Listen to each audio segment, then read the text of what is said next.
बिस्मिल्लाहिर्रहमानिर्रहीम।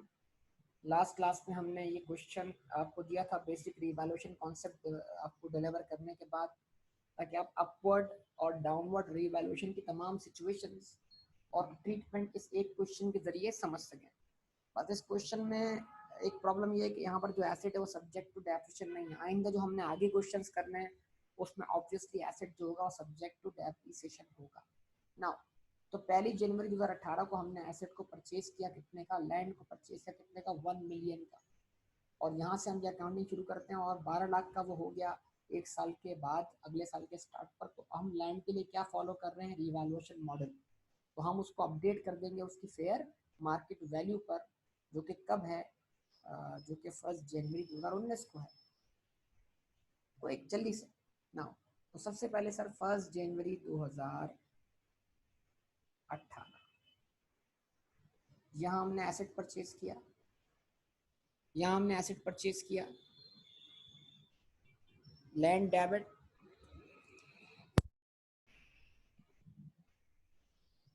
हाँ बेटा आवाज आ रही है, सही है। लैंड डेबिट कितने से, 1 मिलियन से, रुपीज इन 1000 लिख रहा हूँ, in short rupees in 1000। Bank credit 1 million से, सही है जी। अब 1 जनवरी 2018 को ये एंट्री बन गई, ईयर एंड हो गया। हम एसेट को ले जाएंगे स्टेटमेंट ऑफ फाइनेंशियल पोजीशन में कितने पर, 1000 पर। हम अगला साल शुरू करेंगे और अगले साल के स्टार्ट पर, कब, 1 जनवरी 2019 हम इसको रिवैल्यू कर देंगे।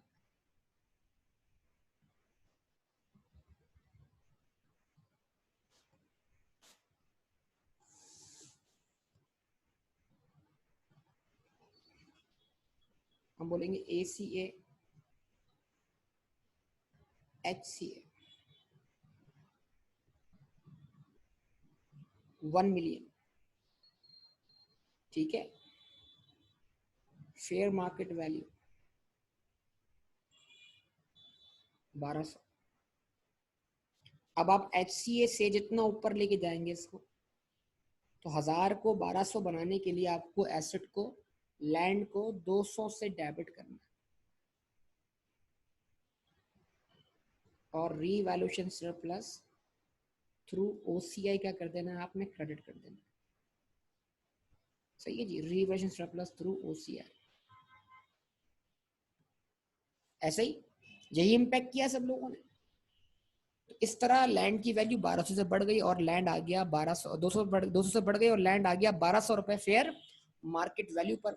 और आपने 2019 के एंड पर उसको स्टेटमेंट ऑफ फाइनेंशियल पोजीशन में रिपोर्ट किया 1200 पर, और इक्विटी में 200 रुपए का सरप्लस भी शो किया, ठीक है। उसके बाद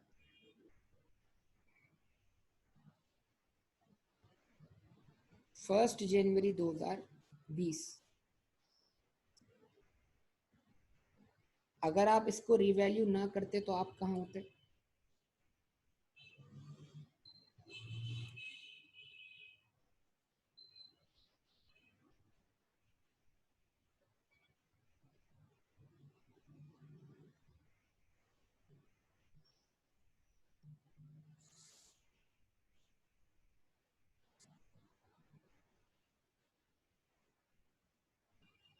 आप रिवैल्यू ना करते तो आप कहाँ होते, 1000 पर होते। क्योंकि आपने रिवैल्यू कर दिया तो आप 1200 पर हैं। अगर आप 1200 पर हैं तो आपके पास 200 का सरप्लस पहले से ही मौजूद है। लेकिन अब जो up to date fair market value है वो कितनी है, वो 1,300,000। तो अब आपको एसेट को 1200 से जम करवाना है 1300 पर। तो आप मजीद ऊपर जा रहे हैं, और जितना आप HCA से ऊपर जाएंगे उतने से आप रीवैल्यूएशन सरप्लस क्या करेंगे, क्रेडिट करेंगे थ्रू OCI। तो ये एंट्री बनेगी लैंड डेबिट 100 से, revaluation surplus through OCI credit कितने से, 100 से। जवाब दे बेटा, ऐसा ही है। ये एंट्रीज बनाई हैं आप लोगों ने, आप सबका रिस्पांस चाहिए होगा। Okay good. आगे बढ़ते हैं। अच्छा जी, अब अगले साल क्या पोजीशन है भाई?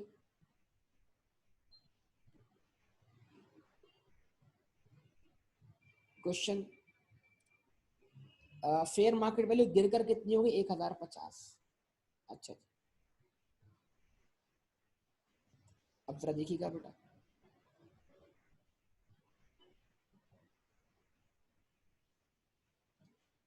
फर्स्ट जनवरी 2021,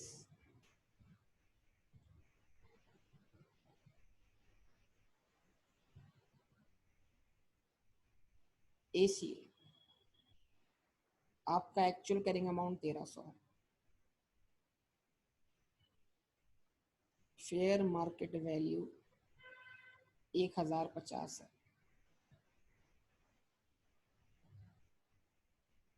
और एच सी ए 1000 है। तो आप 1300 से 1050 तक आ रहे हैं। आप 1300 पर हैं और आपका एच सी ए, आप 1300 पर हैं और आपका एच सी ए जो है, नहीं बेटा भाषण, अगर आप पिछले कुछ आप 1200 पर और आप 1300 पर आ रहे हो तो मतलब आप 1200 को 1300 बना रहे हो ना, 100 से एंट्री बनेगी। आप 1300 पर हैं अभी इस वक्त और आपको 1050 पे आना है, लेकिन अभी आप पूरा एच तक नहीं आ रहे हो। एच 1300 से 1050 पर आने के बाद भी आप एच से थोड़ा ऊपर रहोगे, यानी आप माजी में की भी रिवॉल्यूशन रिवर्स तो कर रहे हो, लेकिन वो मुकम्मल तौर पर रिवर्स नहीं होगी। तो अब आप जितना भी एच तक नीचे आओगे, आप उसमें आप वो इम्पैक्ट कहां से रिवर्स करोगे? Reversion surplus through OCI. और आप क्या एंट्री बनाओ? आप एंट्री बनाओ revaluation surplus through OCI debit 250 से।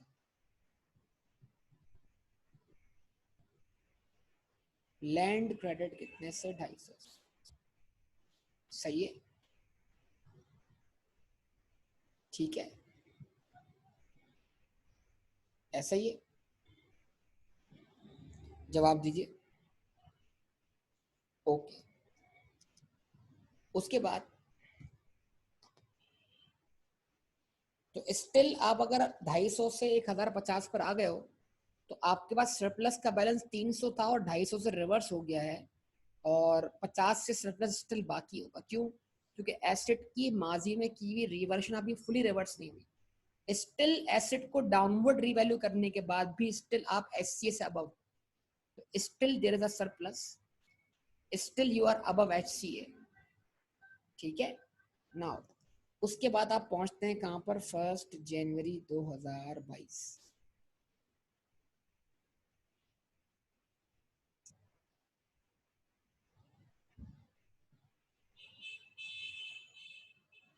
एचसीए 1000, एसीएफ क्या हो गया? 1050। और अब आपके पास फेयर मार्केट वैल्यू कितनी है बताइए? 880, 880। जवाब दीजिएगा बेटा, 880। अच्छा, अब आपको आना है एसीए से फेयर मार्केट वैल्यू पर। तो वैसे तो आप 1050 से 880 पर आओगे, तो 1050 से 880 पर आने के लिए आपको लैंड को तो क्रेडिट करना है। कितने से क्रेडिट करना है? 170 से, 170 से, ऐसा ही 170 से। अब प्रॉब्लम यह है कि डेबिट क्या करेंगे? To the extent of HCA, reversal of revaluation surplus through OCI and below HCA charge to profit and loss account. तो एसीए और एचसीए के डिफरेंस कितना था? 50। तो 50 का जो सरप्लस बाकी था वो खत्म हो गया, तो revaluation surplus through OCI debit 50। ठीक है, और प्रॉफिट लॉस अकाउंट डेबिट कितने से? 120। ठीक है जी, कोई मसला यहाँ तक? कोई मसला ही नहीं। ओके जी, आगे बढ़ते हैं। उसके बाद अगले पेज पर चलते हैं, लेकिन अगले पेज पे जाने से पहले हम जरा फेयर मार्केट वैल्यू चेक करें। 7.5 लाख और 9,50,000।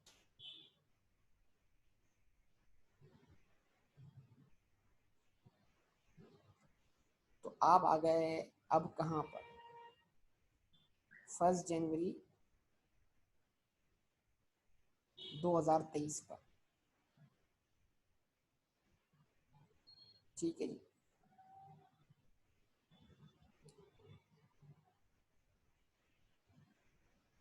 HCA हजारी है,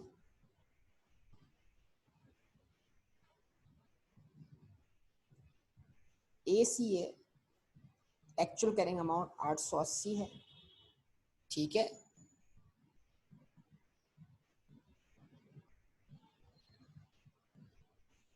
और फेयर मार्केट वैल्यू 750। ठीक है जी, तो आप खुद कहां पर हो इस वक्त, आप खुद यहां पर हो, यहां से नीचे आ रहे हो। माजी में तो आप 1,000 पे थे, 1,000 से नीचे आ चुके थे, तो अब जितना नीचे आ रहे हो आप HCA से मजीद नीचे जा रहे हो। जितना नीचे जाओगे आप उसका इम्पैक्ट लोगे प्रॉफिट लॉस अकाउंट। तो 880 से अगर आप 750 पे आते हो तो आप क्या कर रहे हो, आप लैंड को क्रेडिट कर रहे हो 130 से, और आप profit and loss account debit कर रहे हो 130। Land credit, profit and loss account debit. ठीक है, जवाब दीजिए बेटा। ओके, उसके बाद 1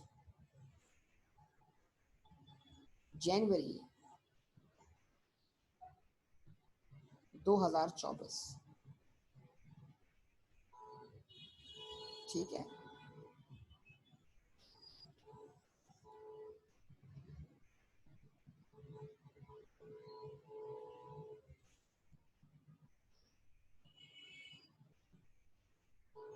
HCA हजारी है,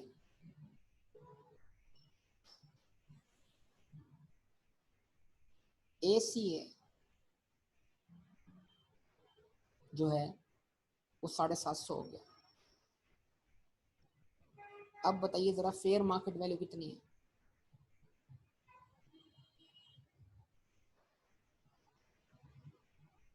950।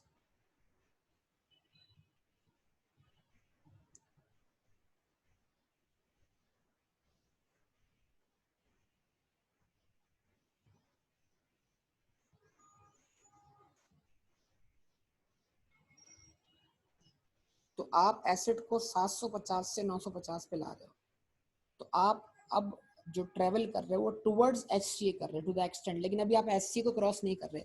जितना आप टुवर्ड्स HCA डिस्टेंस कवर करोगे उसका इम्पैक्ट आप कहाँ लोगे, प्रॉफिट एंड लॉस अकाउंट।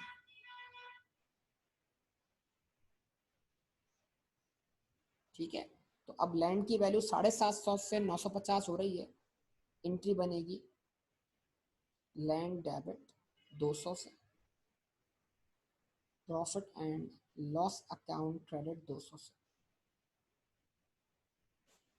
ठीक है, उसके बाद आगे बात करते हैं मजीद।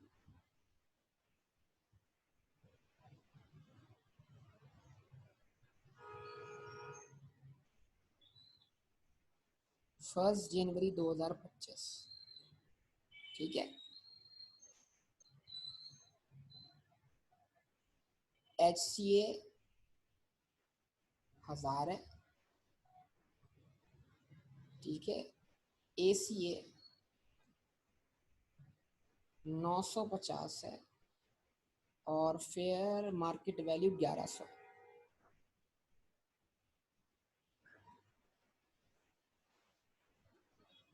ठीक है जी, तो आप ACA से मूव करोगे फेयर मार्केट वैल्यू पर, तो आप 950 को जब 1100 बनाओगे तो आप लैंड तो डेबिट कर दोगे 150 से,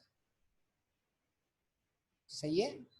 लेकिन आप जब ACA से FMB तक मूव कर रहे हो, जो डिस्टेंस आपने कवर किया to the extent of HCA, उसका इम्पैक्ट लेना है प्रॉफिट एंड लॉस अकाउंट में, और जो डिस्टेंस अबव HCA कवर हो रहा है उसका इम्पैक्ट जाएगा रीवैल्यूएशन सरप्लस थ्रू OCI। तो profit and loss account credit कितने से, 50 से, रीवैल्यूएशन सरप्लस थ्रू OCI कितने से, 100 से। जवाब दीजिए। ठीक है, तो आप सरप्लस दोबारा क्रिएट हो गया, एसेट दोबारा रीवैल्यू हो गया। एंड लास्ट वन 1 जनवरी 2026, ठीक है।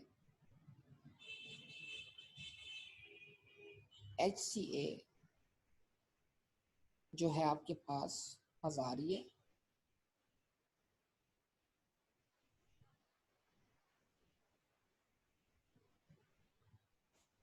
ACA आपके पास 1100 है रीवैल्यू करने के बाद लास्ट ईयर,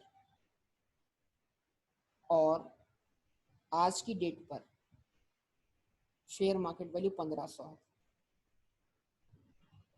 तो आप यहाँ पर हो, यहाँ से यहाँ पहुँचना है, तो आप ऑलरेडी अबव SC हो। आप जितना SC से ऊपर जाओगे आप उसका impact revaluation surplus through OCI credit कर दोगे।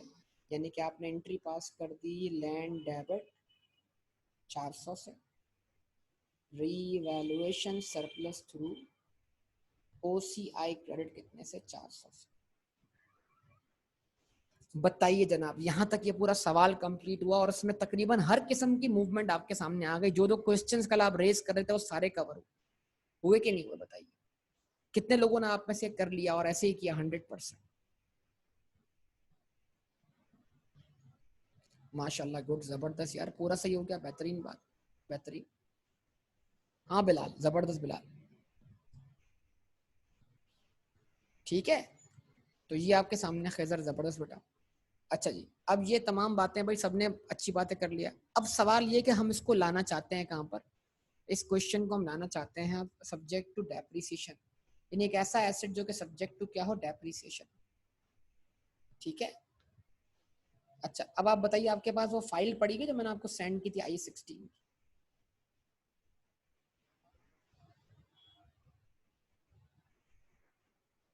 I-16 की फाइल पड़ी है आपके पास, मुझे मैंने सेंड की थी? ओके गुड, जबरदस्त।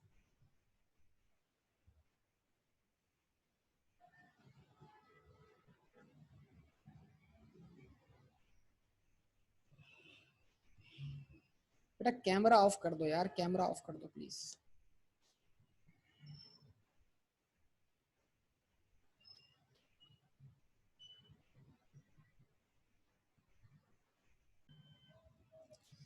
ओके जनाब, ये क्वेश्चन अब आपके सामने है, वो क्या है?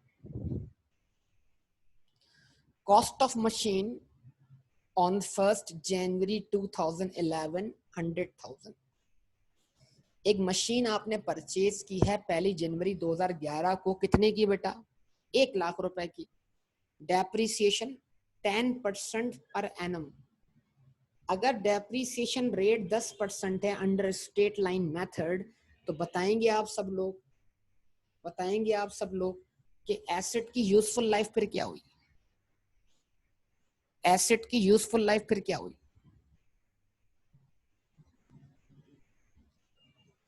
अगर डेप्शन रेट जो है वो अगर 10% पर ईयर है अंडर स्टेट लाइन मेथड, अगर 100 रुपए एसेट की कॉस्ट है और पर ईयर डेप्शन 10-10 रुपए है, तो कितना वक्त लेगा इस एसेट को फुली डेप्शिट होने में? 10 साल। ऐसे ही ना, 1/0.1 कर दे तब भी मिल जाएगी लाइफ।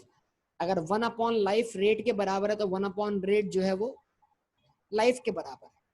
ये सारी बातें आपको सिखाई जा चुकी हैं, उनको अप्लाई करने का वक्त है बेटा। ये रिकॉल करवा देता हूँ मैं आपको, वरना ये बातें आपको याद होनी चाहिए, ठीक है जी। अच्छा, तो इसका मतलब ये हुआ कि 1 जनवरी 2011 को हमने परचेज किया, तो ये 1,00,000 रुपए क्या हुई? कॉस्ट हुई एसेट की। और मैं बार बार बोलता आ रहा हूँ, initial measurement is always on cost. Asset को इनिशियली कॉस्ट पे ही कैपिटलाइज किया जाएगा, चाहे वो कॉस्ट मॉडल फॉलो करता हो या revaluation model. Initial measurement cost पे होगी, रिवैल्यूएशन करने का ऑप्शन सब्सिक्वेंटली होता है। डेप्रीसिएशन रेट 10% है। फेयर वैल्यू दी हुई है, कब दी हुई है? अगले साल के स्टार्ट पर, 1 जनवरी 2012 पर फेयर वैल्यू कितनी है? 1,80,000। उसके बाद उससे अगले साल 1 जनवरी 2013 पे फेयर वैल्यू कितनी है? 60,000। उससे अगले साल 1 जनवरी 2014 पे फेयर वैल्यू कितनी है? 77,000। उससे अगले साल 1 जनवरी 2015 पर फेयर मार्केट वैल्यू कितनी है? 1,20,000।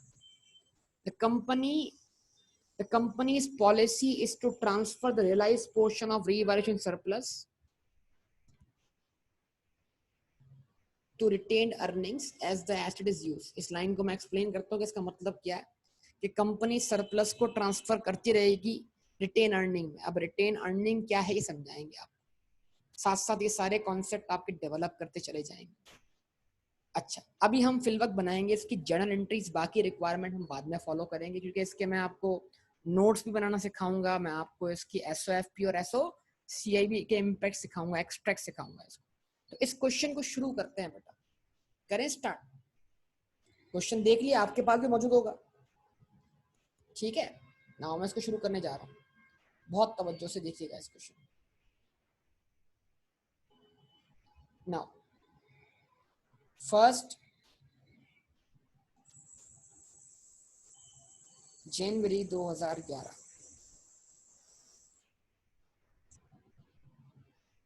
क्या एंट्री बनी बेटा? मशीन डेबिट हो गई 1 लाख से,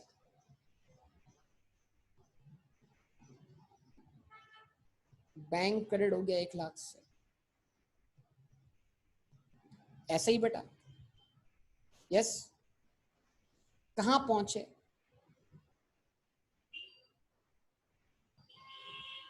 31 दिसंबर 2011 पर, ठीक है जी। अब क्या एंट्री बनानी है? Depreciation expense debit accumulated depreciation credit, और लाइफ अगर 10 साल है या रेट 10% है और कोई रेजिडुअल वैल्यू नहीं, तो कॉस्ट ही आपका डेप्रिशिएबल अमाउंट के बराबर हुआ। इसी लाख को 10% से मल्टीप्लाई कर दें, इसी लाख को डिवाइड बाय 10 कर दें, ऐसे ही बेटा। तो लाख डिवाइडेड बाय 10 कितना हुआ? 10,000 रुपए। तो आपकी पहले साल की डेप्शन कितनी आ गई? 10,000 रुपए। और ये आपका पहला साल एंड हो गया अगर ईयर एंड 31 दिसंबर है, बिल्कुल ईयर एंड पे हम डेप्शन चार्ज करेंगे ऑब्वियसली। जवाब दीजिए। अच्छा, अब ये बताइए मशीन अकाउंट का बैलेंस सीडी क्या है? सब लोग, what is the balance CD of machine account as on 31 December 2011?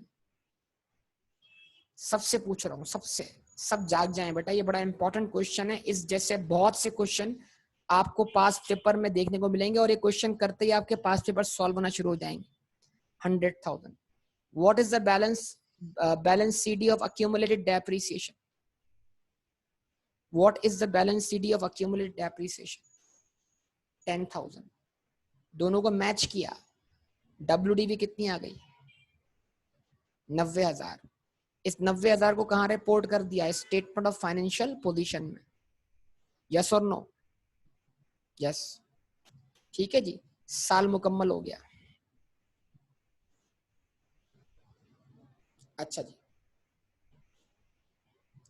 अगला साल शुरू करते।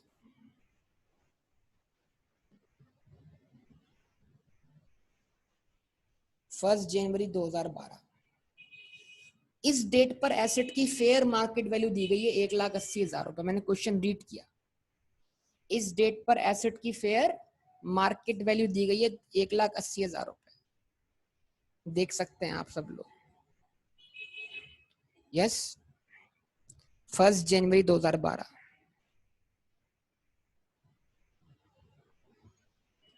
ठीक है जी।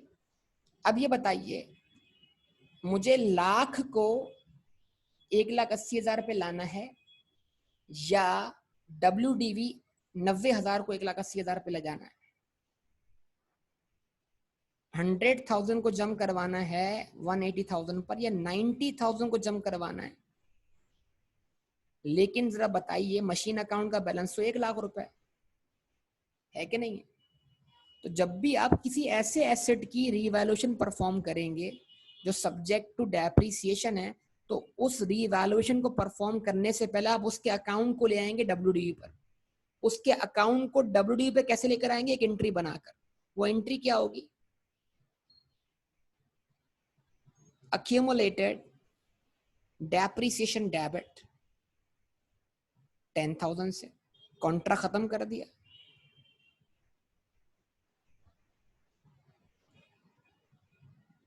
मशीन अकाउंट क्रेडिट 10,000 से। जवाब दे बेटा, क्या ये आपको एंट्री समझ में आई? इस एंट्री के बनने से क्या फायदा हुआ? इस एंट्री के बनने से अब मशीन अकाउंट का बैलेंस 100 से कितना हो गया? 90 हो गया। यानी मशीन अकाउंट बजाय कॉस्ट के डब्ल्यूडी पर आ गया। क्या कहते हैं? मशीन अकाउंट का लास्ट ईयर पे बैलेंस शीट 100 था, बैलेंस बीडी 100 था, 100 डेबिट बैलेंस था, मशीन क्रेडिट कर दी 10 से, अब बैलेंस कितना बचा? 90। अक्यूमुलेटेड डेप्शन का बैलेंस बीडी क्रेडिट बैलेंस था 10 से, डेबिट कर दिया 10 से, अब अक्यूमुलेशन का बैलेंस 0 हो गया। यानी अब मशीन के अगेंस्ट कोई कॉन्ट्रा मौजूद नहीं है और डायरेक्ट मशीन अकाउंट का जो बैलेंस है वो उसकी डब्ल्यूडीबी को रिप्रेजेंट कर रहा है। यस और नो? तो now what is the actual carrying amount? Historical cost के खिलाफ नहीं है, हिस्टोरिकल कॉस्ट के खिलाफ नहीं है। 90,000 हिस्टोरिकल कैरिंग अमाउंट ही है ना बेटा। हिस्टोरिकल कॉस्ट प्रिंसिपल का मतलब यानी एक तो प्रिंसिपल का मतलब ये है कि एसेट को हमेशा हम हिस्टोरिकल कॉस्ट पे रखें, जैसे कॉस्ट मॉडल है, तो कॉस्ट मॉडल के खिलाफ नहीं है। हाँ, कॉन्ट्रा हम मेंटेन कर रहे थे, लेकिन हम कॉन्ट्रा अब रिवर्स कर रहे हैं रीवैल्यू करने के लिए। तो हम हिस्टोरिकल कॉस्ट तो फॉलो ही नहीं कर रहे ना, हम तो एसेट के लिए क्या फॉलो कर रहे हैं? रीवैल्यूएशन मॉडल फॉलो कर रहे हैं। तो जब हम एसेट के लिए रीवैल्यूएशन मॉडल फॉलो कर रहे हैं तो हम उसको हिस्टोरिकल कॉस्ट से हटाएंगे ना बेटा, क्योंकि हम तो इस एसेट के लिए कॉस्ट मॉडल फॉलो ही नहीं कर रहे। क्या कहते हैं तलहा बेटा? जवाब दीजिए। तो जरा बताइए अब एसेट का एक्चुअल कैरिंग अमाउंट कितना है? 90,000 रुपए। इस एसेट का हिस्टोरिकल कैरिंग अमाउंट कितना है? 90,000 रुपए। क्यों? क्योंकि ना आज से पहले कभी ये एसेट इम्पेयर हुआ, ना आज से पहले कभी ये एसेट रीवैल्यू हुआ। तो यही इसका एक्चुअल कैरिंग अमाउंट है, यही इसका हिस्टोरिकल कैरिंग अमाउंट है। अच्छी तरह सुनिएगा तवज्जो से, ठीक है? ये देखिएगा, एचसी है, एसी है, 90,000 रुपए, ठीक है? What is the fair market value? 1,80,000 रुपए। आप एक्चुअल कैरिंग अमाउंट को जम करवा दें फेयर मार्केट वैल्यू पर, आप 90 से आ जाएं 1,80,000 रुपए पर, तो 90 से 1,80,000 रुपए पे आने के लिए आपको एसिड को कितने से बढ़ाना है? ऑब्वियसली 90 से ही बढ़ाना है, ठीक है? तो इसका मतलब क्या हुआ?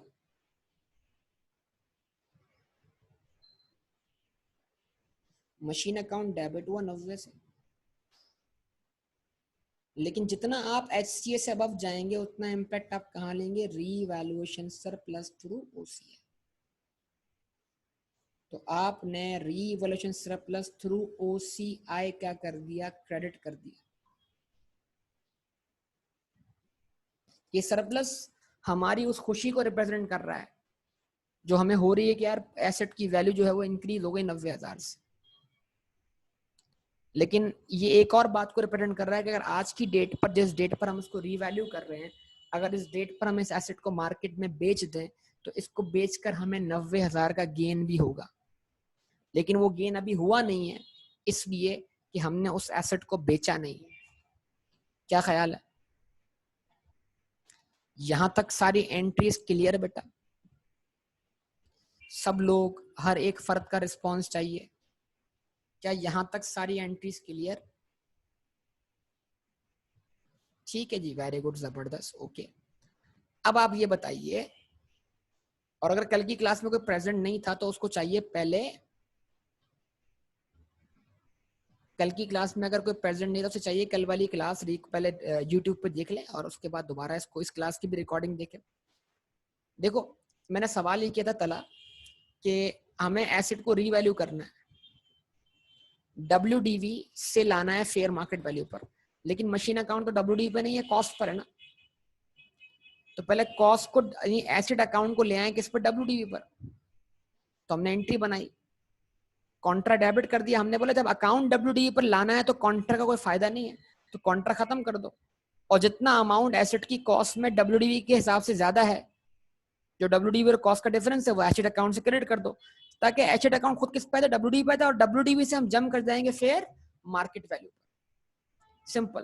तो ये कॉस्ट मॉडल की भले खिलाफ वर्जी हो, क्योंकि हम कॉस्ट मॉडल फॉलो नहीं कर रहे ना, हम तो क्या फॉलो कर रहे हैं, रीवैल्यूएशन मॉडल। हम ऐसा क्यों कर रहे हैं, एसेट को रीवैल्यू करने के लिए।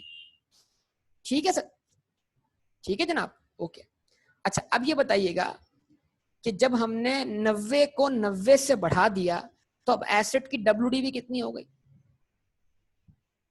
एसेट की WDV आ गई उसकी फेयर मार्केट वैल्यू के बराबर। यानी 2012 के स्टार्ट पर एसेट की WDV कितनी होगी, 1,80,000। अब ये रिवैल्यूएशन परफॉर्म हुई है साल के स्टार्ट पर। अब हम आएंगे ईयर एंड पर, तो इस 1,80,000 का एक साल मुकम्मल हो जाएगा, और अब हमें एक साल के एंड पर यानी 31 दिसंबर 2012 के एंड पे क्या चार्ज करनी है, डेप्रीसिएशन। तो बताइए वो डेप्रिसिएशन हम किस अमाउंट पे चार्ज करें, 1,00,000 पे चार्ज करें या 1,80,000 पे चार्ज करें। और अगर 1,80,000 पे चार्ज करें तो क्या 1,80,000 को डिवाइड बाय 10 करें या डिवाइड बाय 9 करें।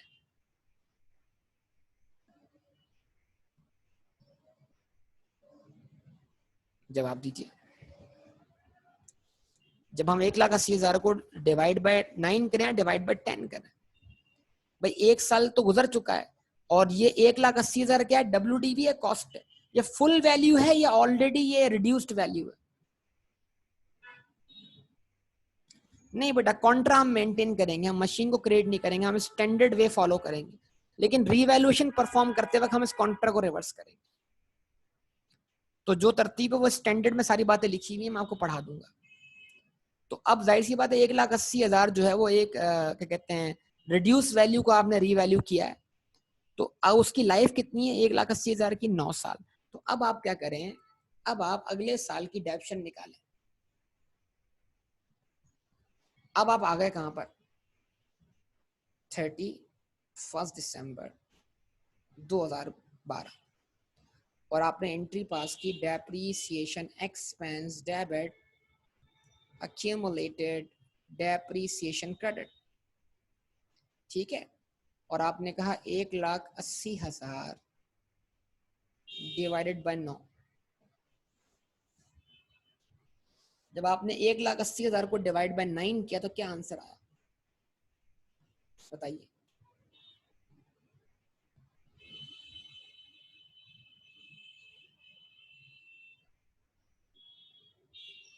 क्या आंसर आया,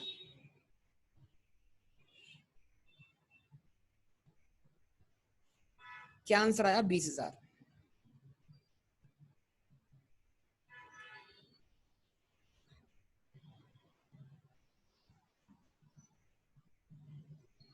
ये आंसर आया बेटा 20,000, जवाब दीजिएगा। ये 20,000 आंसर क्यों आया,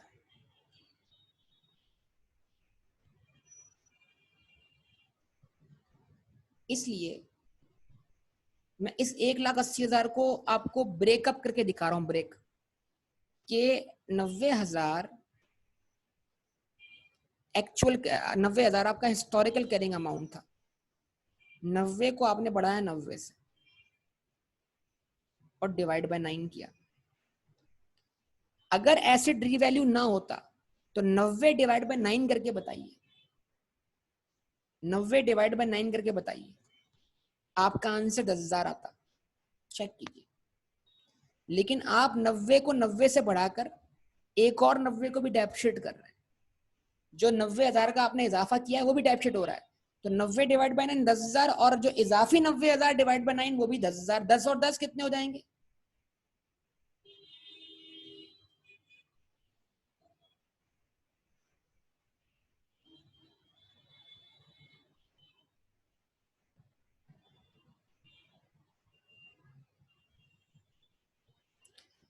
10 और 10 कितने हो जाएंगे? 20,000।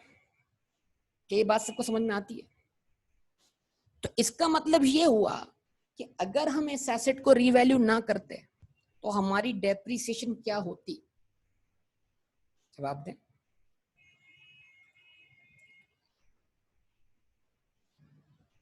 अगर हम इस एसेट को रीवैल्यू ना करते तो हमारी डेप्रिसिएशन क्या होती? 10,000 होती। लेकिन हमने इस एसेट को रीवैल्यू किया तो अब हमारी डेप्रिसिएशन कितनी है? 20,000।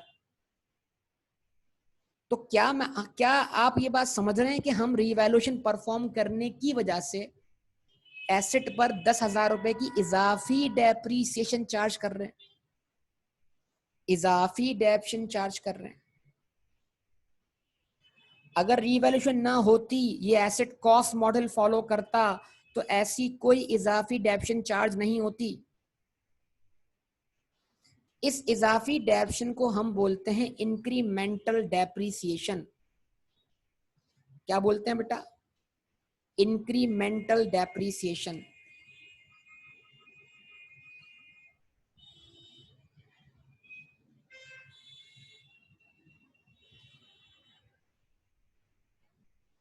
तो हम रीवैल्यूएशन करने की वजह से कितनी इजाफी डेप्रिसिएशन चार्ज कर रहे हैं?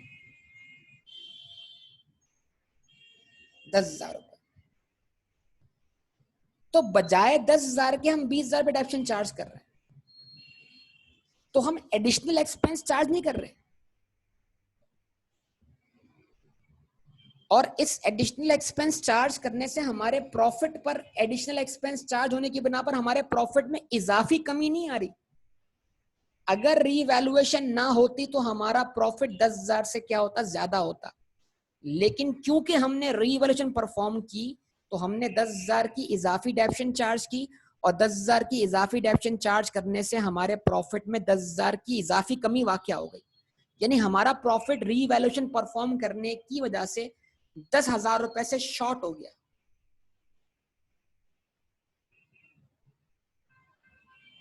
इस बात का जवाब है, रीवैल्यूएशन परफॉर्म करने से हमारा प्रॉफिट 10,000 रुपए से शॉर्ट हो गया।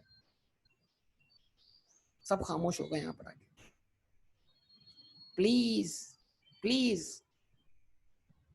आप सोचा ना यार, अगर रीवैल्यू ना करते तो आप प्रॉफिट लॉस में डेप्रिसिएशन कितनी चार्ज करते? 10,000। अभी कितनी चार्ज कर रहे हैं? 20,000। तो आप 10,000 से एक्सपेंस को बढ़ा के चार्ज कर रहे हैं, तो इट मींस आपके नेट प्रॉफिट में 10,000 कम आ रहे हैं ना यार। जवाब दें। और प्रॉफिट हम कहां ट्रांसफर करते हैं? एसएफपी बनाते वक्त। और प्रॉफिट हम कहां ट्रांसफर करते हैं? एसएफपी बनाते वक्त। जी फोजैल बेटा आप सही कह रहे हैं, मैं वही समझा रहा हूं। प्रॉफिट हम कहां ट्रांसफर करते हैं एसएफपी बनाते वक्त? इक्विटी में। अगर इंडिविजुअल है तो उस इक्विटी को हम कैपिटल बोलते हैं, क्योंकि इंडिविजुअल का कैपिटल जो है वो बाय नेचर फ्लक्चुएटिंग है। अगर पार्टनरशिप फर्म है तो उनका जो कैपिटल है, वो उनकी जो इक्विटी है, वो जो प्रॉफिट जो ट्रांसफर है, उनका जो कैपिटल है वो फिक्स है, और उनका प्रॉफिट ट्रांसफर होता है उनके करंट अकाउंट्स में। याद है? लेकिन बताया था कंपनी का कैपिटल बाय नेचर फिक्स्ड ही होता है, और कंपनी का प्रॉफिट कैपिटल में नहीं, शेयर कैपिटल में नहीं, बल्कि रिटेन्ड अर्निंग में ट्रांसफर होता है। तो रिटेन अर्निंग इक्विटी का वो पोर्शन है जो प्रॉफिट को रिप्रेजेंट करता है कंपनी के, कि कंपनी ने अपने पास कितने प्रॉफिट रिटेन किए हुए हैं। तो जरा बताओ, अगर प्रॉफिट शॉर्ट तो रिटेन अर्निंग शॉर्ट। अगर मेरा प्रॉफिट 10,000 से कम आ रहा है तो मैं अब प्रॉफिट जो ट्रांसफर करूंगा रिटेन्ड अर्निंग्स में, वो 10,000 से कम ट्रांसफर करूंगा। तो अगर मेरा प्रॉफिट 10,000 से शॉर्ट है तो मेरी रिटेन्ड अर्निंग भी तो 10,000 से शॉर्ट है, मेरी इक्विटी भी 10,000 से शॉर्ट है। Please response. ठीक है, अच्छा जी। अब स्टैंडर्ड ये बोलता है कि 10,000 रुपए की तुम शॉर्टेज पूरी करो। जवाब देना भाई। अब स्टैंडर्ड ये बोलता है कि तुम 10,000 रुपए की शॉर्टेज पूरी करो। कैसे पूरी करो? सरप्लस से बैलेंस ट्रांसफर करके रिटेन अर्निंग्स में। जितने से तुमने इजाफी डेप्शन क्या की है? चार्ज की है, उतने से तुम सरप्लस कम करो और उसको मुंतकिल करो रिटेन अर्निंग्स में। इसको बोलते हैं सरप्लस का रियलाइज होना, कि भाई जो इस एसेट को बेचकर गेन आपको हो सकता था, आपने एसेट को बेचा नहीं बल्कि एसेट को आपने खुद यूज कर लिया, तो इस सरप्लस को आपने खुद इस्तेमाल कर लिया, ये सरप्लस आपने खुद रियलाइज कर लिया। ठीक है, अब आप मुझे बताओ सरप्लस का बैलेंस डेबिट बैलेंस है या क्रेडिट बैलेंस? सरप्लस का बैलेंस डेबिट बैलेंस या क्रेडिट बैलेंस? तो अगर मैं सरप्लस कम करूंगा तो क्या करना पड़ेगा मुझे? सरप्लस कम करूंगा तो क्या करना पड़ेगा मुझे? डेबिट करना पड़ेगा, ऐसा ही है। गुड। इक्विटी का बैलेंस क्या है? लेकिन बेचे तो नहीं ना एसेट तला बेटा। इक्विटी का बैलेंस क्या है? इक्विटी का बैलेंस क्या है? क्रेडिट बैलेंस है, डेबिट बैलेंस है? Credit balance. तो अगर मैं इक्विटी बढ़ाता हूं तो रिटेन अर्निंग भी इक्विटी का पोर्शन है। तो अगर मैं रिटेन अर्निंग बढ़ाता हूं तो रिटेन अर्निंग बढ़ाने के लिए मुझे रिटेन अर्निंग क्या करनी पड़ेगी? डेबिट करनी पड़ेगी, क्रेडिट करनी पड़ेगी? क्रेडिट करनी पड़ेगी। बेहतरीन। तो इसका मतलब क्या हुआ जरा देखिएगा, मैंने एक एंट्री बनाई, वो एंट्री क्या बनाई?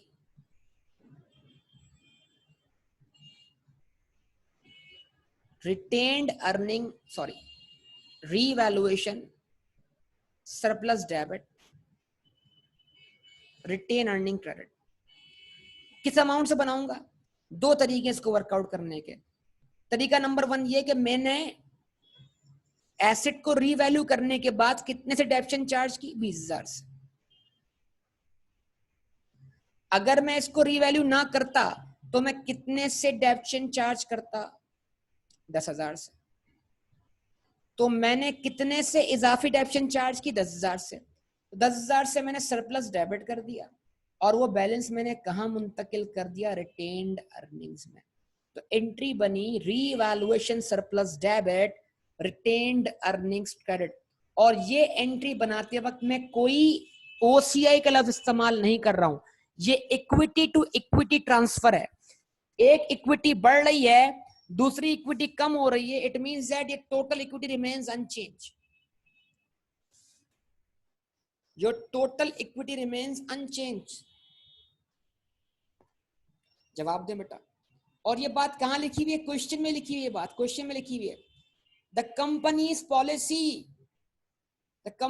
Policy is to transfer realise portion of the revaluation surplus to retain earnings as asset is used.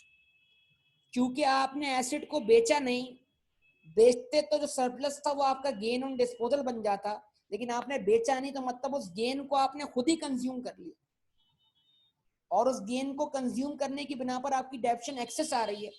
उस एक्सेस डेप्शन के आने से आपके प्रॉफिट में क्या आ रही है? शॉर्टेज आ रही है, और प्रॉफिट शॉर्ट होने की बिना पर आपकी रिटेन अर्निंग शॉर्ट है। तो एक काम करें, जो सरप्लस आपने क्रिएट किया था उसमें से उतना अमाउंट, जितने अमाउंट से आप ज्यादा डेप्शन क्या कर रहे हैं? चार्ज कर रहे हैं, वो सरप्लस से कम करके, सरप्लस को कम करके उसको कहां मुंतकिल कर दे? Retained earnings.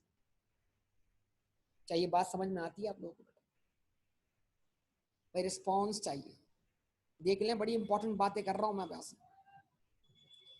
अच्छा जी, इसको वर्कआउट करने का एक और तरीका, सर हमारे पास सरप्लस कितना क्रिएट हुआ था? 90,000 रुपए। तो जो कैरिंग अमाउंट बढ़ा था वो 90,000 से बढ़ा था, तो ये 90,000 रुपए ही इजाफी डेप्शन हुए थे। अगर इस 90,000 को डिवाइड बाय 9 कर दे, surplus divide by remaining useful life, surplus create हुआ था 90,000 से, और 90,000 को डिवाइड बाय 9 करते तब भी आंसर क्या आएगा? 10,000 आएगा। तो इस इंक्रीमेंटल डेप्रिसिएशन को वर्कआउट करने के दो तरीके जनाब। पहला तरीका फेयर मार्केट वैल्यू पे डेप्शन चार्ज की है उसमें से हिस्टोरिकल कॉस्ट बेस्ड डेप्शन क्या कर दें? माइनस कर दें। अगर आपने एसेट को रीवैल्यू किया है तो आज कितनी डेप्शन चार्ज हो रही है?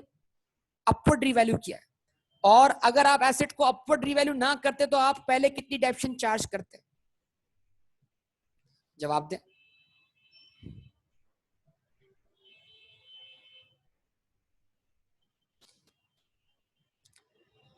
बिल्कुल गेन होगा, लेकिन क्या हम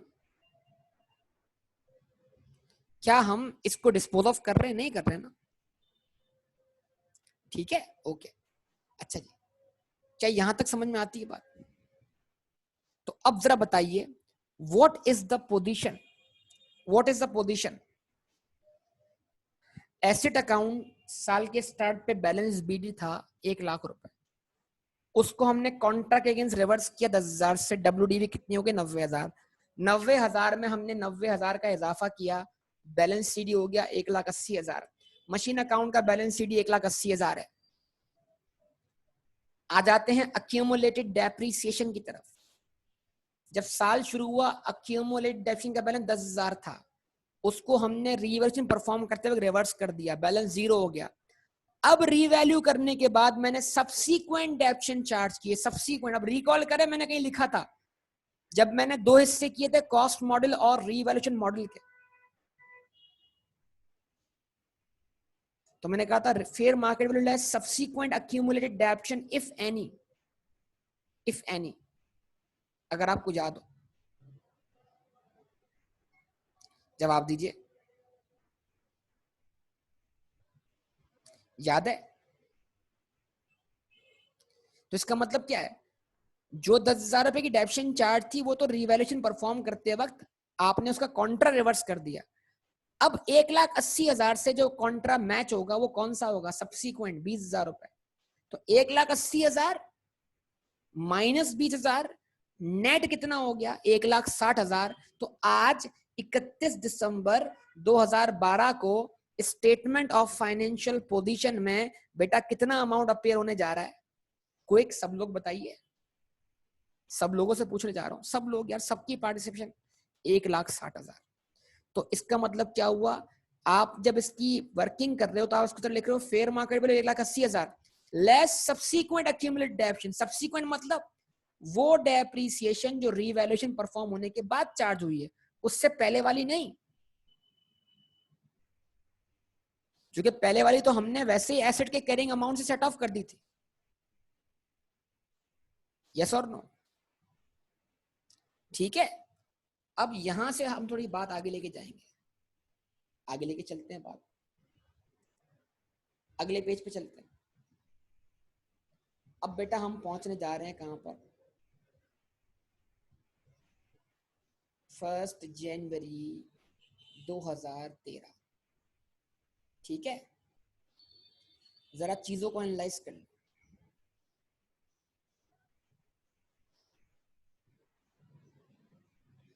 यानी 1 जनवरी 2013 का मतलब क्या है? 11 और 12 गुजर चुका, 2 साल खत्म हो चुके हैं, हमें तीसरे साल के स्टार्ट पर। तो अगर ये एसिड रीवैल्यू ना होता,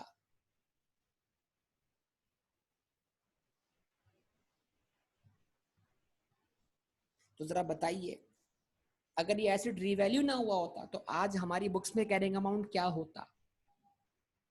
आप सबके जवाब का मुंतजर। 80,000, यस, लाख रुपए कॉस्ट थी, 10,000 रुपए पहले साल की डेप्शन, 10,000 रुपए दूसरे साल की डेप्शन, टोटल डेप्शन 20,000 रुपए, और डब्ल्यूडीवी कितनी होती है? 80,000 रुपए। बेहतरीन। ठीक है, अच्छा जी।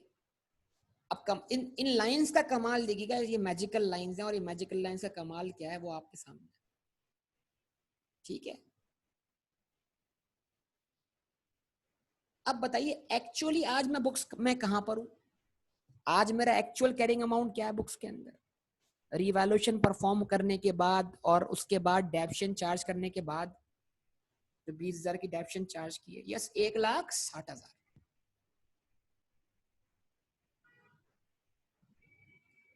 है बेटा। 1,60,000, जवाब दीजिए। 1,60,000 है, ओके।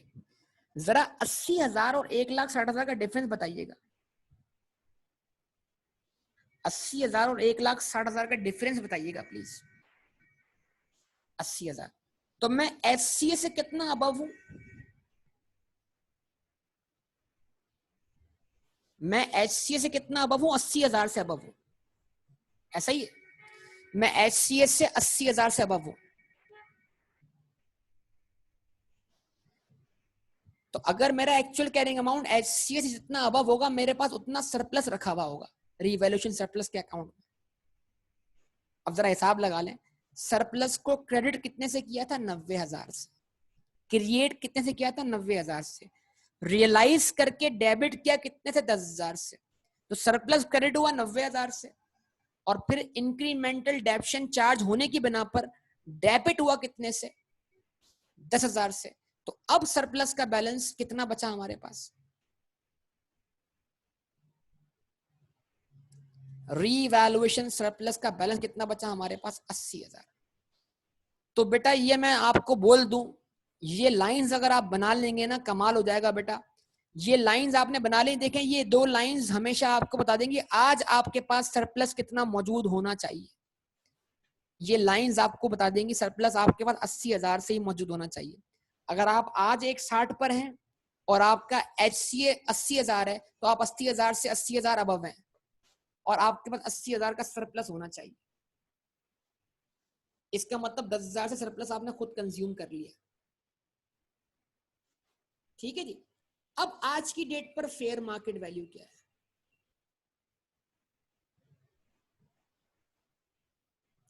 आज की डेट पर जरा देखते हैं जाके फेयर मार्केट वैल्यू कितनी है। 1 जनवरी 2013 पर फेयर मार्केट वैल्यू कितनी लिखी हुई आ रही है? 60,000। 60,000।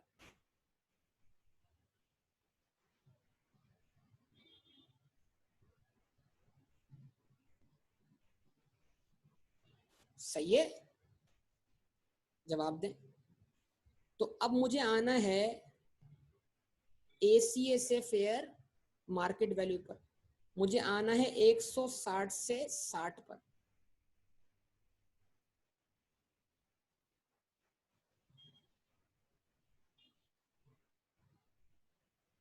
जवाब दीजिए। यस आना है या नहीं आना?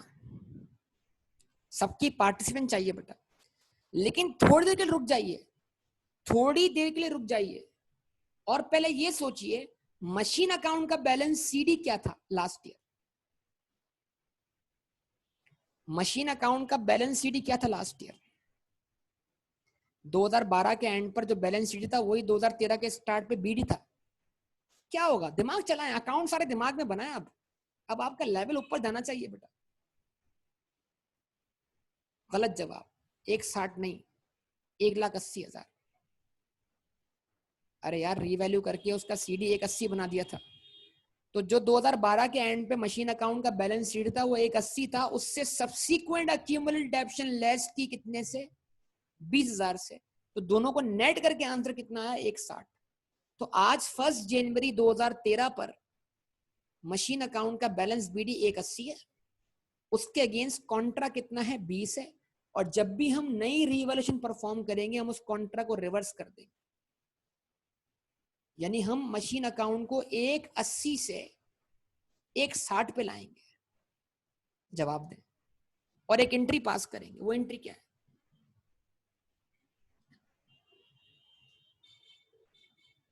अक्यूमुलेटेड डेप्रिसिएशन डेबिट 20,000 से,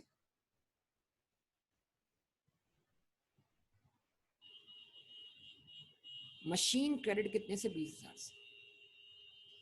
ये एंट्री बनाने का मतलब क्या है कि मशीन अकाउंट खुद कहां पर आ जाए? उस WDV पर जिस WDV से हमने एसेट को अपडेट करना है उसकी फेयर मार्केट वैल्यू पर।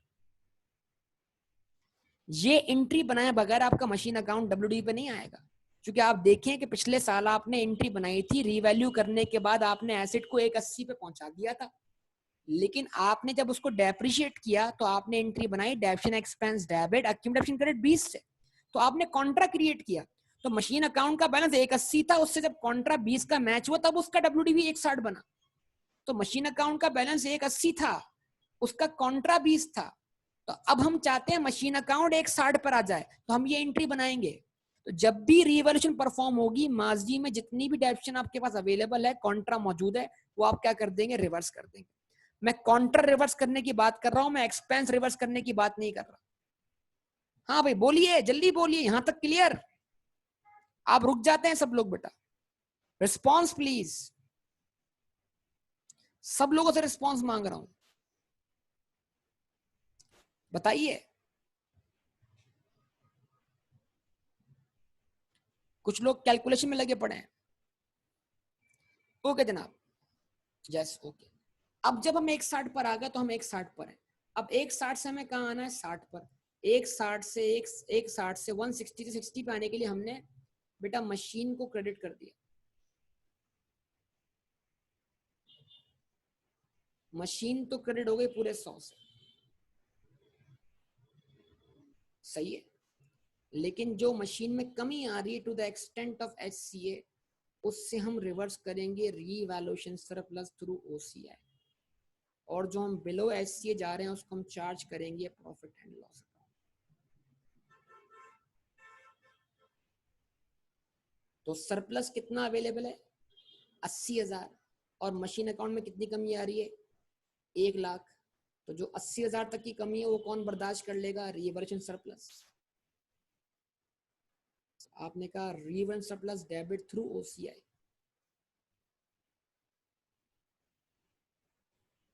80,000 से, और बाकी इम्पैक्ट गया प्रॉफिट एंड लॉस अकाउंट। कितने से? 20,000 से। ठीक है जी। ये एंट्री बनने के बाद मशीन अकाउंट की WDV अब फेयर मार्केट वैल्यू के बराबर हो गई, यानी कि 60,000। और जब हम पहुंचेंगे कहां पर अब सर? 31 दिसंबर 2013, तो हम अब इस नई WDV को डेप्रिशिएट कर रहे होंगे और हम एंट्री पास करेंगे depreciation expense debit accumulated depreciation credit। ठीक है, 60,000 डिवाइडेड बाय 8। जरा 60,000 को डिवाइडेड बाय 8 कीजिए रिमेनिंग लाइफ से, बताइए। 7,500। 7,500 डेप्रिसिएशन एक्सपेंस डेबिट, 7,500 से accumulated depreciation credit। क्या हो गया?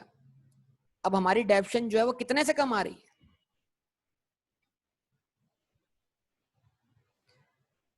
2,500 से।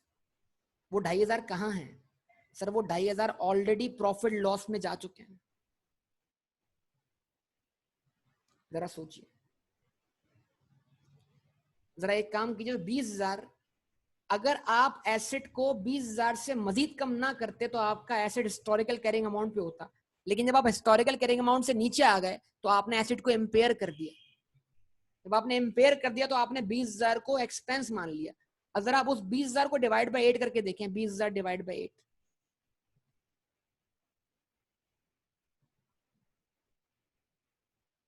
20,000 को डिवाइड बाय 8 कर लिया, आंसर 2,500 आएगा। तो वो 2,500 जो इस डेप्शन का पार्ट होने चाहिए थे वो तो वक्त से पहले एक्सपेंस बन गए। ठीक है, अब डेप्शन का इम्पैक्ट भी प्रॉफिट लॉस अकाउंट में, और ये प्रॉफिट लॉस का एक्सपेंस आपने चार्ज किया है, इसको हम इम्पेयरमेंट लॉस बोल सकते हैं, इसको हम रीवैल्यूएशन एक्सपेंस बोल सकते हैं। ये इम्पैक्ट भी प्रॉफिट लॉस में जा चुका है, तो इसकी अब कोई कंपनसेशन की एंट्री नहीं बनानी, क्योंकि हम कोई कॉन्ट्रा भी मेंटेन नहीं कर रहे किसका? इम्पेयरमेंट का फिल होता। ठीक है, तो ये आपके सामने एक बात रख दी यहाँ पर। ये यहाँ पर अब जरा बताइए, अब बनानी है 2013 की स्टेटमेंट ऑफ फाइनेंशियल पोजीशन बेटा, और जब 2013 की बनानी है स्टेटमेंट ऑफ फाइनेंशियल पोजीशन, तो वो बनाने के लिए हम क्या करेंगे? एसेट अकाउंट का बैलेंस पिक करेंगे। मशीन अकाउंट का बैलेंस CD 60,000 रुपए, उसका अक्यूमुलेटेड डेप्शन का बैलेंस CD 7,500 रुपए, BD 20,000 था, लेकिन वो हमने रिवैल्यूएशन परफॉर्म करते हुए रिवर्स कर दिया। फिर हमने सब्सिक्वेंट डेप्शन चार्ज की रिवैल्यू करने के बाद 7,500। तो एसेट अकाउंट का बैलेंस CD 60,000 है मशीन अकाउंट का, और उस पर सब्सिक्वेंट अक्यूमुलेटेड डेप्शन कितनी है? 7,500। 60,000 माइनस 7,500, 52,500। ये अमाउंट जाएगा 31 दिसंबर 2013 पर स्टेटमेंट ऑफ फाइनेंशियल पोजीशन में। जवाब दें सब लोग प्लीज। तो जो CD है वही अगले साल BD बनेगा। तो इस तरह हम पहुंच जाएंगे 1 जनवरी 2014 पर। और जब भी हम इसको रिवैल्यू करने बैठेंगे तो हमारा पहला स्टेप यही होगा कि जितनी भी हमारे पास अक्यूमुलेटेड डेप्शन मौजूद है उसको हम डेबिट कर देंगे। कितनी मौजूद है? 7500।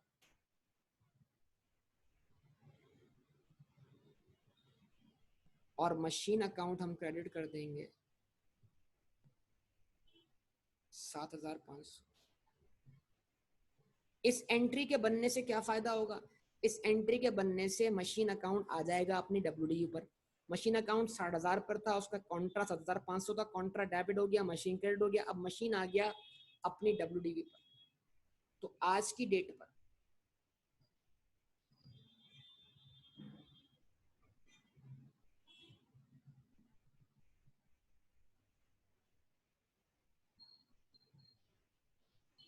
ACA 52,500, 52,500।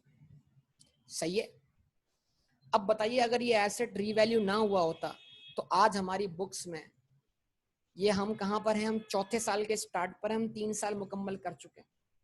तो आज हमारी बुक्स में हिस्टोरिकली कैरिंग अमाउंट क्या होता? 70,000 होता। बेहतरीन बात। उसको हमने क्या नाम दिया? HCA का।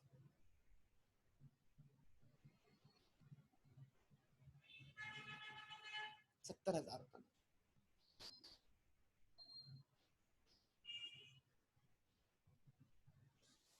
ठीक है जी। अब देखिए एसेट की फेयर मार्केट वैल्यू क्या है। तो 1 जनवरी 2014 को आपकी एसेट की फेयर मार्केट वैल्यू 77,000, जो कि अबव HCA।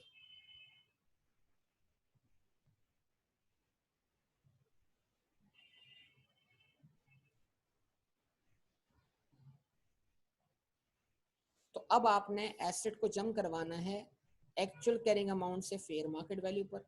52,500 को बनाना है 70,000। जवाब दीजिए। तो 52,500 को 77,000 बनाने के लिए आपको एसेट की वैल्यू में कितना इजाफा करना है? What is the difference between 77,000 and 52,500? What is the difference between 77,000 and 52,500? 24,500। तो आपने मशीन को डेबिट किया 24,500 से। ठीक है। लेकिन जितना इजाफा आप to the extent of HCA कर रहे हैं, it will be recorded in profit and loss account, and above HCA it is called revaluation surplus through OCI। तो जरा बताइए 70,000 और 52,500 HCA और ACA का डिफरेंस कितना है? उसका इंपैक्ट हमने क्रेडिट किया प्रॉफिट एंड लॉस अकाउंट।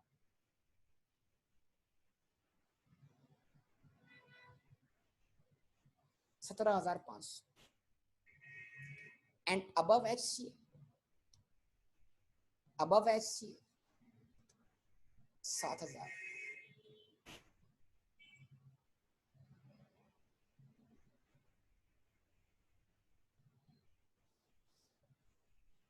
ठीक है जी। तो ना ये एंट्री बनने के बाद एसेट की WDV 52,500 से क्या बन गई? 77,000, 24,500 के इजाफे से। लेकिन उसमें कुछ आपकी माजी की डाउनवर्ड रिवर्सन रिवर्स हुई जिसका इंपैक्ट गया प्रॉफिट लॉस अकाउंट पर। बाकी इंपैक्ट अबव HCA था वो रिवैल्यूएशन सरप्लस बन गया। अब क्या करना है बेटा? 31 दिसंबर 2014 को चार्ज करनी है एसेट पर डेप्रिसिएशन। एंट्री बनेगी डेप्शन expense debit accumulated depreciation credit 77,000 divided by 11, sorry 77 divided by 7, 77,000 divided by 7, remaining life 7 साल। 3 साल में आंसर क्या है? 11,000 है। क्या 11,000 में क्या 11,000 में कोई इंक्रीमेंटल डेप्शन शामिल है?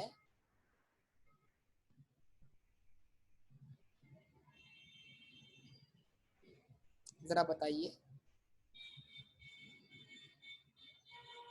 क्या 11,000 में कोई इंक्रीमेंटल डेप्शन शामिल है? यानी जब मैं 77,000 को डिवाइड बाय 7 कर रहा हूं तो मैं 77 में मौजूद 70 को भी डिवाइड बाय 7 कर रहा हूं और 77 में मौजूद 7 को भी डिवाइड बाय, तो 70 तक तो मेरा हिस्टोरिकल कैरिंग अमाउंट कहलाएगा। 70 divide by 7, answer is what? 10,000। And 7 divide by 7, 7,000 divide by 7, answer is what? 1,000। तो अगर मेरा एसेट एचसीए से अबव ना होता तो मैं अपने एसेट पर 10,000 रुपए की डेप्शन चार्ज कर रहा होता, लेकिन क्योंकि ये एसेट एचसीए से अबव चला गया है तो इस पर 1,000 रुपए की इंक्रीमेंटल डेप्शन क्या हो रही है? चार्ज हो रही है, जो कि मैंने 1 साल पे कंज्यूम कर लिया और उसको मुझे ट्रांसफर करना है कहाँ पर? जो सरप्लस है मैंने वो रियलाइज कर लिया है और उसको मैंने ट्रांसफर करना है रिटेन अर्निंग्स। जरा देखिएगा, जवाब दीजिएगा। तो मैं एक एंट्री पास करूंगा, वो एंट्री क्या होगी? Revaluation surplus debit retained earnings credit. और इसकी वर्किंग क्या होगी? आज मैं क्या डेप्शन चार्ज कर रहा हूँ? 11,000। अगर मैं रीवैल्यू ना करता तो मैं क्या डेप्शन चार्ज करता? 10,000। डिफरेंस क्या हुआ? 1,000। आज मेरे पास सरप्लस कितना है? 7,000। तो मेरे एसेट की WDV अपने हिस्टोरिकल कैरिंग अमाउंट से 7,000 से ज्यादा है और ये 7,000 भी डिवाइड बाय 7 हो रहे हैं, लिहाजा मैं 1,000 की इजाफी डेप्शन चार्ज कर रहा हूँ। जवाब दीजिए।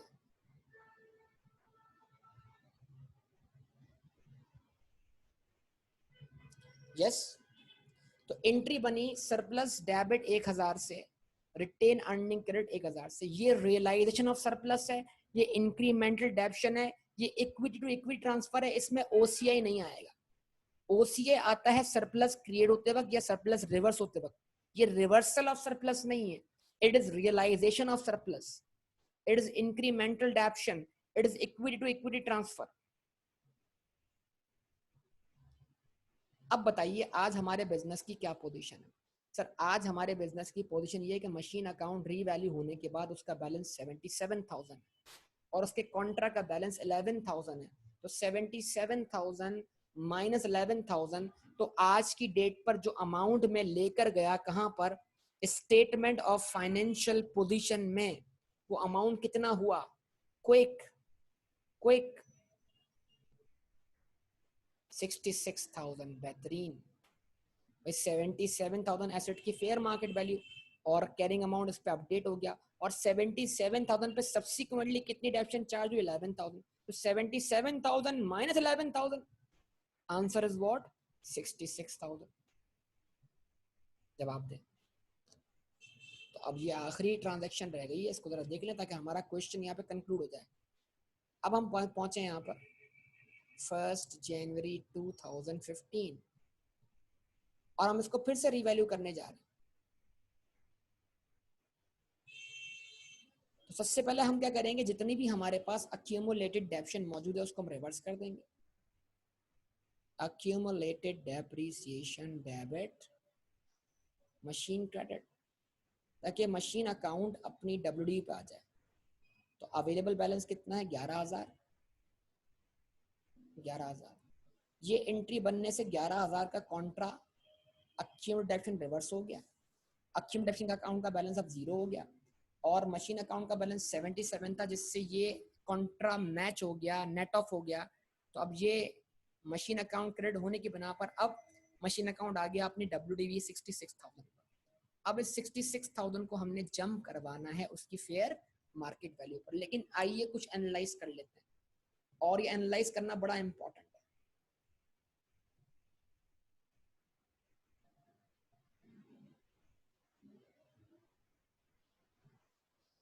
HCA, अगर हमने एसेट को रिवैल्यू ना किया होता तो 4 साल गुजर गए, ये 5वां साल शुरू है। तो हमारी बुक्स में एसेट की WDV क्या होती, हिस्टोरिकल कैरिंग अमाउंट क्या होता, 60,000।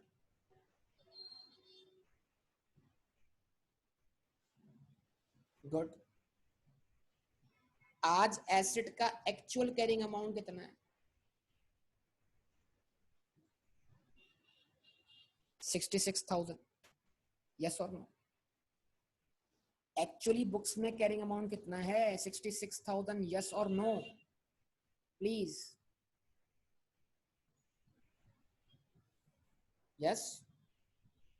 तो आज हम HCA से, अब देखिए मैजिकल लाइंस काम कर रही हैं, आज हम HCA से कितना अबव हैं,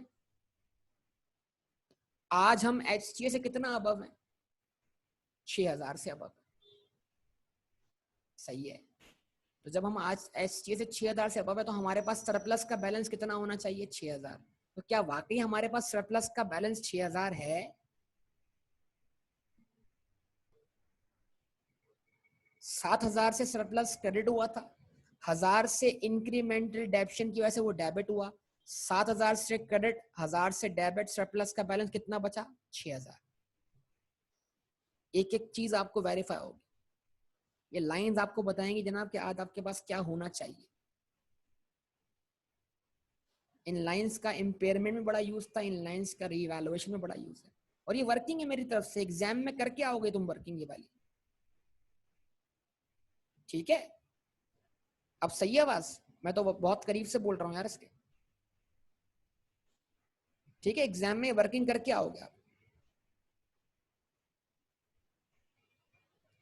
ठीक है जी, जवाब दीजिए बेटा सब लोग, रिस्पॉन्स प्लीज बेटा। इंशाल्लाह, बिल्कुल बेहतरीन। अच्छा जी, अब इस डेट पर एसेट की फेयर मार्केट वैल्यू क्या है, इस डेट पर एसेट की फेयर मार्केट वैल्यू क्या है, इस डेट पर फेयर मार्केट वैल्यू है 1,20,000 रुपए। तो यानी कि मुझे फेयर मार्केट वैल्यू पे जम करना है,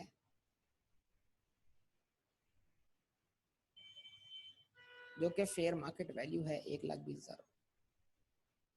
मैं खुद कहां पर हूं, 60 पर, 66 पर। मैं खुद हूं 66 पर, और मुझे 66 से 1,20 पर जाना है।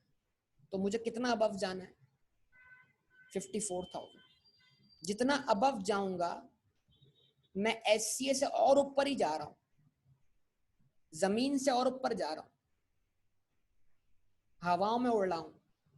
जितना हवाओं में उड़ूंगा उतना सरप्लस क्रिएट करता रहूंगा।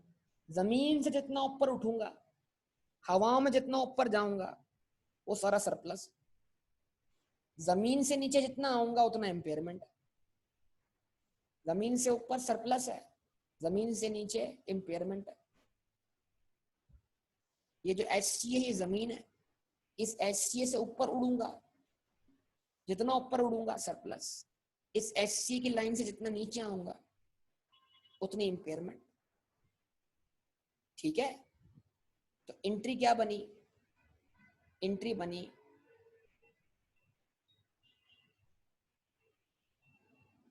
मशीन अकाउंट डेबिट 54,000 से, रीवैल्यूएशन सरप्लस थ्रू OCI 54,000। तो जब मैंने मशीन की वैल्यू को 66 में 54 से बढ़ाया तो अब मशीन किस पर आ गई, 1,20,000 पर।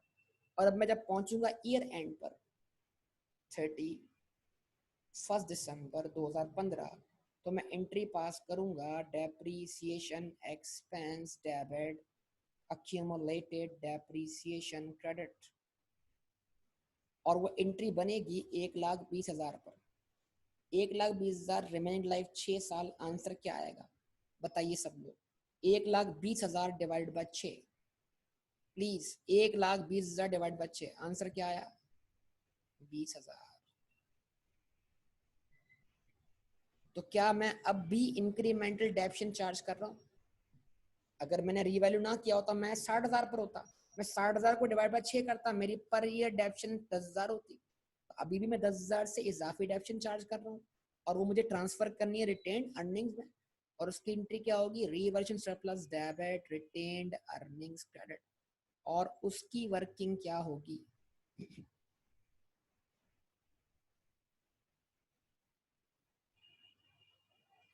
उसकी वर्किंग क्या होगी। मैं डेप्शन चार्ज कर रहा हूँ 20,000 से, और अगर मैं रीवैल्यू ना करता तो मैं डेप्शन चार्ज करता 10,000 से। डिफरेंस क्या आ गया, 10,000 आ गया।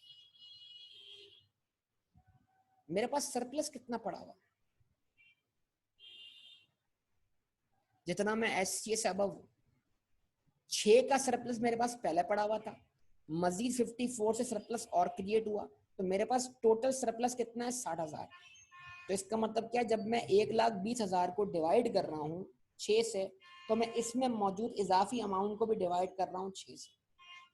तो 60,000 डिवाइड बाय 6, सरप्लस का बैलेंस जो भी उसको डिवाइड बाय 6 करें, तब भी आंसर क्या आएगा, 10,000 ही आएगा। तो यहाँ तक पहुंचकर बेटा अल्हम्दुलिल्लाह ये मैंने एक रीवैल्यूएशन के तमाम कॉन्सेप्ट कवर कर लिए और एंट्री वाइज को कवर कर लिया। यहाँ तक कोई मसला हो तो बताइए, कोई सवाल हो तो पूछ लीजिए, जवाब दीजिए बेटा, रिस्पॉन्स प्लीज।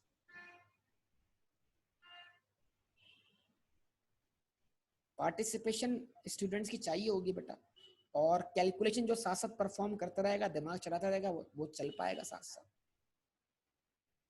जवाब दें बेटा।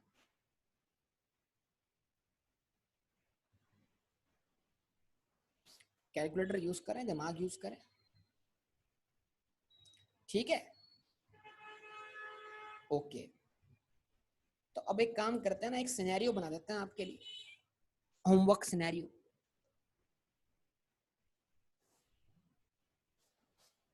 केस सेम है, लाइफ लाइफ भी सेम है, सिर्फ क्या कर रहा हूं, सिनेरियो बना रहा हूं। केस 1 एंड केस 2 आप एंट्रीज बनाकर आइएगा।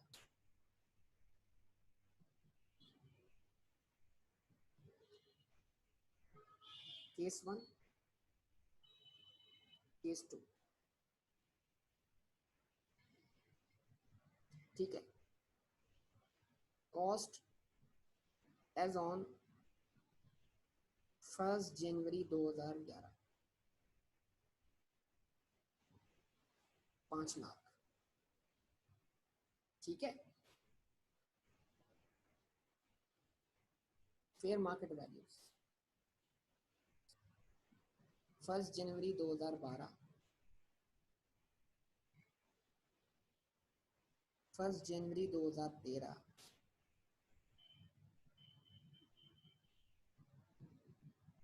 1 जनवरी 2014 एंड 1 जनवरी 2015, ठीक है। और अब मैं आपके सामने क्या रखने जा रहा हूँ, यहाँ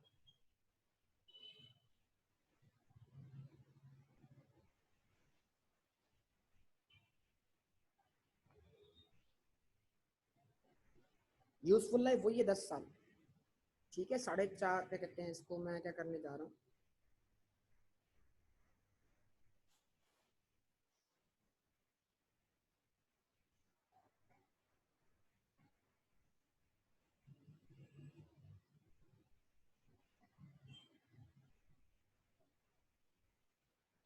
एक मिनट रुकिएगा बेटा, मैं इसको स्टॉप कर रहा हूँ।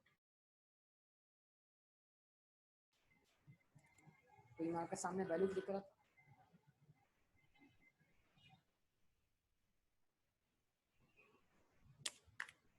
अब मैं यहाँ पर फेयर मार्केट लिख रहा हूँ।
ये मैंने आपके सामने पूरा क्वेश्चन बना दिया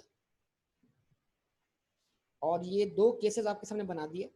इसमें वही 5 साल है, कॉस्ट आपके सामने रख दी, यूजफुल लाइफ वही 10 साल है, आपको 10% डेप्रिशिएट करना है, डिवाइड बाय 10 करना है, बस फेयर मार्केट वैल्यू रख दी आपके सामने। तो क्या आप ये होमवर्क कर लेंगे बेटा सब लोग? लाजमी जवाब दें, क्या ये होमवर्क आप कर लेंगे? रिस्पॉन्स प्लीज बेटा।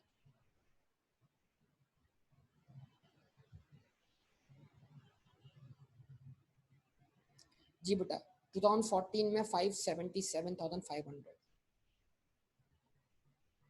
क्लियर कर दूं मैं इसको?